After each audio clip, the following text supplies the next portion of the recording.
27e conseil d'administration de l'école de maintien de la paix à l'Une-Blondin-Bay. Les participants à la session ont fait le point des activités ainsi que les défis à relever. Il faut noter que lors des travaux, une annonce forte a été faite par le président du conseil d'administration du central, le colonel Sadio Kamara. Il s'agit de l'accompagnement de l'État à mettre plus de 2 milliards de francs CFA à la disposition de l'école pour son fonctionnement. Aïdou Matina. Avec plus de 37 000 stagiaires, étudiants, journalistes, acteurs sociaux, policiers, gendarmes et militaires formés, l'école de maintien de la paix à l'Une-Blondin-Bay s'est hissée à un niveau d'expertise remarquable, faisant ainsi d'elle un centre de formation de référence au niveau international. Structure d'excellence sous la tutelle du ministère de la Défense et des Anciens Combattants, l'école de maintien de la paix à l'Une-Blondin-Bay, malgré le contexte actuel, tient la 27e session ordinaire de son conseil d'administration. La rencontre permet ainsi de faire le point des différents projets en cours, puis échanger sur les perspectives.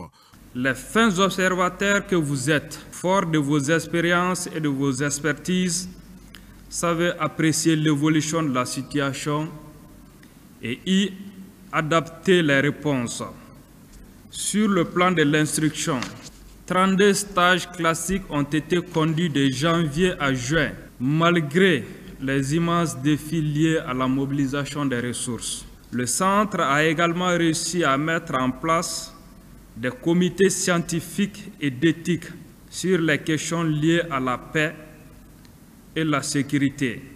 Le conseil d'administration de l'école est composé de 12 membres, 11 pays et une organisation sous-régionale. Cette session, très attendue, a permis de consolider davantage les acquis. Cette 27e session du conseil d'administration a été placée sous le signe de la modernisation de l'école. Il faut rajouter que lors de cette 27e session du conseil d'administration, il y a une annonce forte qui a été faite par le ministre de la Défense et des Anciens Combattants au nom du gouvernement du Mali, qui consiste à prendre en charge les activités de l'école à hauteur de plus de 2 milliards de nos francs.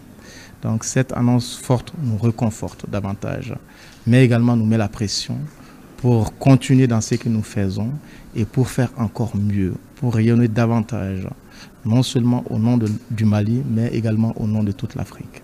Le président du conseil d'administration du centre, lors des travaux, réitère l'engagement des autorités de la transition à travers son département à accompagner l'école afin qu'elle reste dans le cercle fermé des centres d'excellence du continent.